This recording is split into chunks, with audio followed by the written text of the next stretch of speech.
안녕하십니까. 월간조선 권세진 기자입니다. 내년 3월 대통령 선거를 앞두고 국민의힘 선거대책위원회 선대위가 우여곡절 끝에 윤곽을 좀 드러냈는데요. 그런데 이제 더불어민주당 선대위는 왜 이리 조용한가 이렇게 생각하시는 분들도 많을 것 같습니다.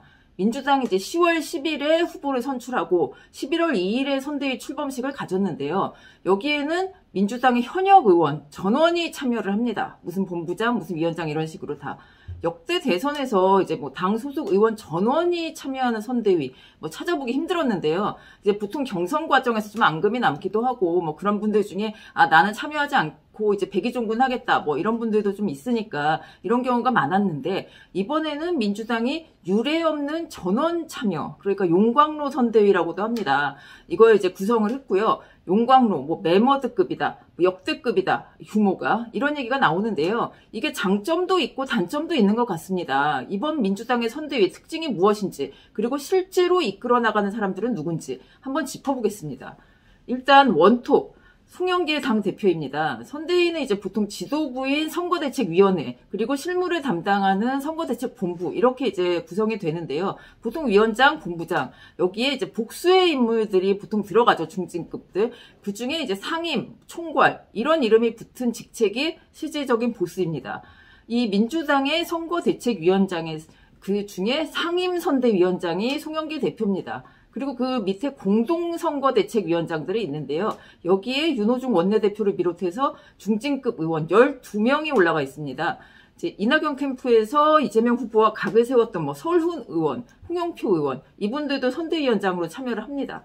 이 조직도를 이제 민주당 선대위 조직도를 보면 모든 중요한 보직에 3명, 4명 이렇게 인물이 들어가 있습니다. 의원급으로. 다 이제 개파 안배하고 또 경선 여파 수습 이렇게 하다 보니까 이제 그렇게 됐는데요. 지금 근데 이제 제가 실세가 누군가 이렇게 말씀을 드리려다 보니까 지금 상임선대위원장은 송영길 대표 한 명인데 이것과 이 자리와 함께 단 한 명이 중요 보직을 맡고 있는 곳이 있습니다. 선거대책본부장인데요. 이게 원래 이제 선대위원회가 여러 사안을 결정하는 의결기관이라면 본부는 실제로 일을 하는 조직이죠. 이 선대본부장, 정확히 말하자면 상임총괄 선거대책본부장, 여기는 딱 한 명입니다. 이제 조정식 의원입니다. 이 자리가 사실상 이제 선대위의 실세라는 거죠. 이 국민의힘은 아예 이 총괄 선거대책본부장 자리를 없애자 이런 정도의 얘기까지 나올 정도로 이게 워낙 실세이기 때문에 여기에 누가 앉아있으면 상위원장이 이제 일을 하기가 좀 힘들다 이런 얘기까지 나온 거죠. 민주당에서도 여기에 이제 원래는 이렇게 돼 있었습니다. 워낙 중요한 자리다 보니, 그리고 용광로 선대위 원팀을 만들려고 하다 보니까 여기에 이재명 캠프, 이낙연 캠프, 정세균 캠프 이렇게 해서 3명이 공동으로 본부장을 하자는 얘기가 나왔었죠. 원래 그럴 걸로 알려졌는데 결국은 그냥 이재명 캠프에 있던 조정식 의원 혼자서 맡게 됐습니다. 이분 운동권 출신이고 고 재정구 의원 보좌관으로 정치에 입문해서 이 재정구 의원 지역구였던 시흥에서 5선까지 한 중진이죠. 그런데 이제 이분이 이제 유일한 실세냐? 일단 조직도 상에서는 사실 본부장마다 서너 명씩 있고 이렇기 때문에 이분이 가장 실세인 걸로 보입니다. 또 근데 그분 한 분만은 아니겠죠. 이재명 후보의 사적인 최측근 실세는 누구일까요? 국민의힘 윤석열 후보에게는 오랜 친구 권성동 의원이 있습니다. 이런 이제 경우에 해당하는 이재명 후보에게는 정성호 의원이 있습니다. 그러니까 이분은 이재명 후보와 사법연수원 18기 동기인데요. 그러니까 인연이 지금 한 34년 됐다고 합니다. 34년 직이라고 하고 또 이재명 후보가 예전에 이런 얘기를 한번 한 적이 있었죠. 이재명계 정성호가 아니다. 내가 정성호계다. 이렇게 얘기한 적도 있습니다. 그러니까 이제 정성호 의원은 이재명 후보에게 격이 없이 쓴소리를 할 수 있는 정말로 몇 명 안 되는 그 사람 중 한 명입니다. 이분은 이번 선대위에서는 총괄 특보단장을 맡았는데요. 이게 혼자가 아니고 다른 계파 의원 2명과 함께 공동단장입니다. 그러니까 어떻게 보면 크게 눈에 띄는 자리는 아닙니다. 그래서 왜 이렇게 됐나를 보니 본인이 선대위 고위직은 좀 사양하고 백의종군이라도 하겠다 이렇게 얘기를 했다고 합니다. 이제 가장 최측근이라는 얘기를 듣다 보니까 좀 조심을 해야 되겠다. 그리고 이제 다른 의원들에게도 좀 기회를 줘야 되는 것 아니냐. 이렇게 얘기를 한 것 같습니다. 그리고 또 이 정성호 의원이란 분은 이재명의 7인회라는 조직이 있죠. 그 7인회의 좌장이기도 합니다. 이제 이재명 후보가 워낙 영선, 국회의원 경험이 없고 여의도 정치에 익숙하지가 않고 인맥이 별로 없다 보니까 그분은 이제 원내에서 도왔던 현역 의원 7명을 이제 7인회라고 부릅니다. 이재명계 최측근 의원들이라고 볼 수 있죠.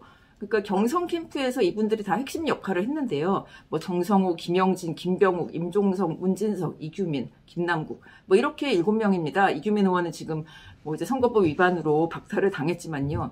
근데 이 7명 이제 한 명 빼고 다 경기도가 지역구고 또 3명은 이재명 후보와 중앙대 동문입니다. 뭐 이렇게 뭐 인연이 있다 보니 이제 좀 도와주게 된 것 같습니다. 이 7명 모두 이제 선대위에 참여를 하고 있는데 이제 보면 이 7인회가 한쪽만 하고 있는 게 아니라 뭐 상황실, 조직, 직능, 총무, 온라인 이렇게 겹치는 분야 없이 이제 골고루 포진을 하고 있습니다. 이제 이재명 후보가 대선에서 이긴다면 이분들이 이제 꽤 많은 역할을 이 각 분야에서 하게 되겠죠. 그리고 이제 지금까지 말씀 조정식 의원, 뭐 정성호 의원 이 두 분이 이재명 선대위에서는 이제 가장 영향력이 있는 가운데 이제 이 의원들 이분들은 이제 월 5급 의원이니까 실무진에서는 이제 누가 실세냐 이것도 굉장히 궁금한데요. 사실 뭐 많이들 아시지만 이재명 후보에게는 성남 라인이 있습니다. 성남시장 시절부터 성남시장 시절에 이제 그쪽 성남에서 활동하던 사람들을 다 데리고 와서 본인의 라인으로 삼았고 그 사람들을 이제 경기도로 이제 다 데려갔죠. 그러니까 그 요즘 유명한 정진상 전 경기도 정책실장 이분 포함해서 성남 라인 핵심 4인방이 있습니다. 김용 전 경기도 대변인, 그리고 김현지 전 경기도 비서관, 김남준 전 경기도 언론비서관. 이 4명 모두 성남시장 시절부터 뭐 이 후보와 10년 넘게 이제 같이 하고 있습니다. 특히 이제 뭐 정진상 전 실장, 이분은 이재명 후보와의 관계가 문재인 대통령, 양정철, 뭐 이 관계에 비교될 정도로 굉장히 각별한 사이죠. 이 4명은 지금 민주당 선대위에서 원래 이제 후보 비서실, 대변인실 이런 쪽으로 이제 지금 실무 역할을 하기로 되어 있습니다.